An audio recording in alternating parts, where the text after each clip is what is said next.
decisive win for Donald Trump, leaving his supporters jubilant and Democrats despondent, and wondering, of course, where they went wrong. So what sort of America will we see under Donald Trump? Many people have been asking that over the past 2 days. After a bitterly divisive campaign, Joe Biden says he hopes the country can bring down the temperature. Trump says he will govern for all Americans. But can the states ever be united in any more than name? Let's talk to Sarah Churchwell, Professor of American Literature and Public Understanding of the Humanities at the School of Advanced Study at UCL. She's also the author of a number of books, including The Wrath to Come, Gone with the Wind, and The Lies America Tells. Good evening, Sarah. Hi, Anna. So we spoke last week, and at that stage, there was uncertainty, not just about how long it would take to get the result. We thought maybe longer, but also whether the polls weren't actually adequately reflecting the popularity of Kamala Harris. So it's a very different picture. And as I say, lots of people have been wondering what happened, why that might be, what was missed or what went wrong as Democrats would see it. But I'd love to know your reflection of that. Well, yes, I think there are a couple of key things to point out because I've seen some people referring to it as Trump winning by a landslide or the suggestion that he gained votes. And it's important that we look at as the counts are coming in. It's very clear that he did not gain votes. He had many millions fewer votes than he had in 2020, but it was a much, much, much lower turnout, and the Democrats had even fewer votes. So the Democrats lost their support. It cratered, and they didn't get the turnout. And we would always have known a low turnout election was going to favor the Republicans, and a high turnout election would always favor the Democrats. It just was showing all the signs of being a high turnout election.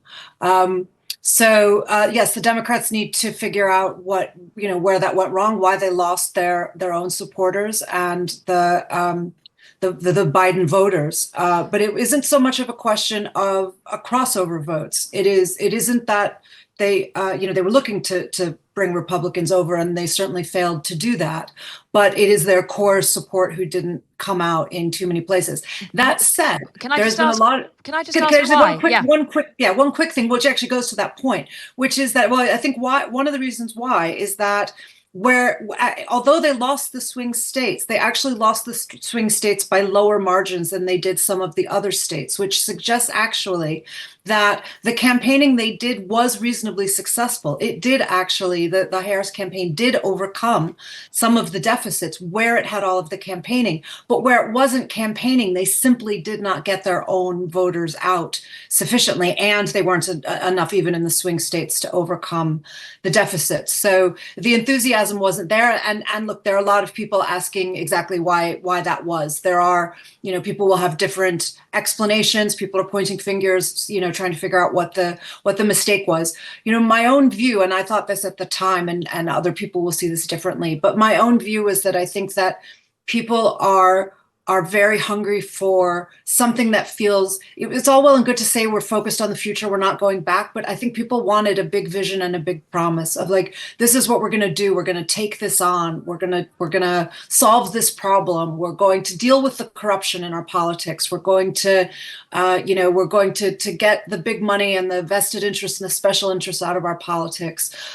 Something, that is a claim to do something transformative and progressive. And I think that might have animated some of these voters. But look, the thing that has to happen is you've got to poll the Democrats who are registered Democrats who didn't turn out and try to see if we can get some actual evidence of what it was that turned them off, not just from the Harris campaign, but from turning out at all. Will they be doing that, you think?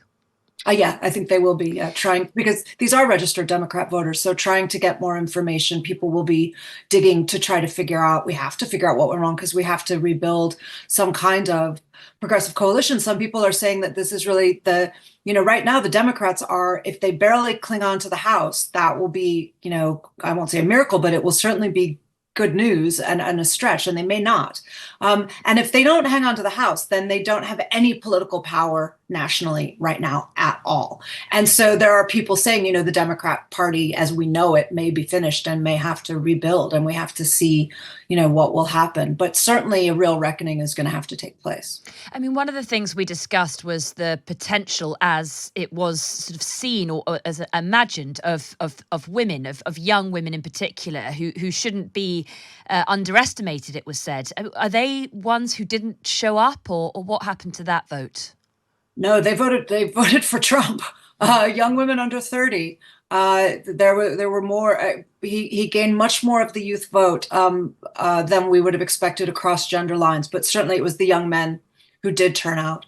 And there's a real issue here about the media landscape in the U.S. and the ways in which the right and the Trumpist faction was able to reach their voters through it's not just social media, but the ways in which when you're on one platform, you're two steps away from being told misinformation about, immigrants, or being told misinformation about the Biden economy, or misinformation about Stop the Steal.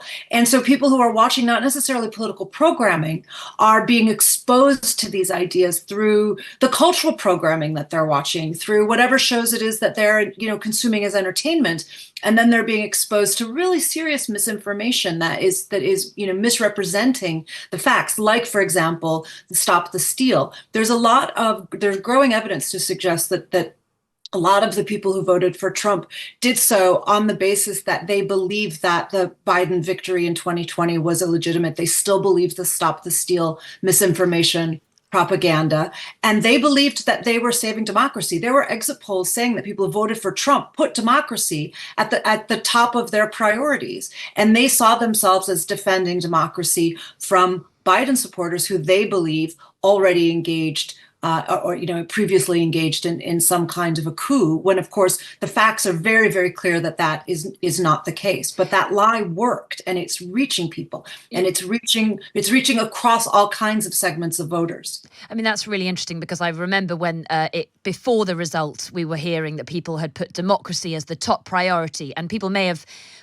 I don't know what people would have read into that, but perhaps not the results in the end. But Sarah, I mean, that there's a line in your book, I've spoken to you about it before, that I think really stands out about the idea of the United States. I was saying in the introduction to you that you say, the United States, one might argue, prone to cognitive dissonance as a society because the brutal realities of American life are so perpetually in conflict with its exalted ideas.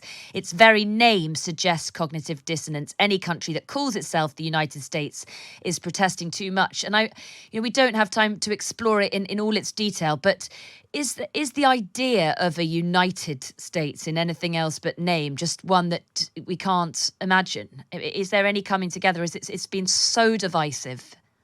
Yeah.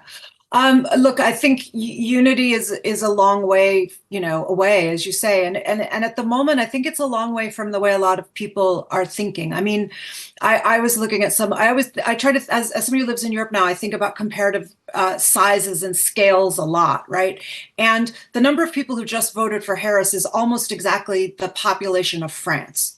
So I'm revisiting the idea of secession, and I put this on social media and people got mad at me, but you sort of ask yourself, like, there's a viable country here of people who believe that, that stimulus spending helps the economy, who believe in pluralism and inclusivity, who believe in the rule of law, who believe in a president who can string sentences together and lead. And so you sort of find yourself thinking, well, do we actually want to be united? Because the scale of the United States is the size of Europe, right? And what does it mean to try to have 350 million people come together in a political project? Is that even feasible? And I think these are the kinds of existential questions that we are inevitably going to be asking ourselves right now. And when we see the push between the federal government and states governments, which is now going to happen, we're already seeing Newsom in California, Pritzker in Illinois, standing up and saying they're going to protect their blue state voters from some of the projects that the Trump enablers and supporters have said that they intend to implement. Now, we don't know that they'll really try them, but if they do half of what they're saying they're going to do, blue states are going to need to protect their citizens. And that's what we're seeing governors literally standing up and saying right now. So I'm afraid the conversation that we're having right now is not about unity, and a political conversation about what that would look like, I fear, is a long way away.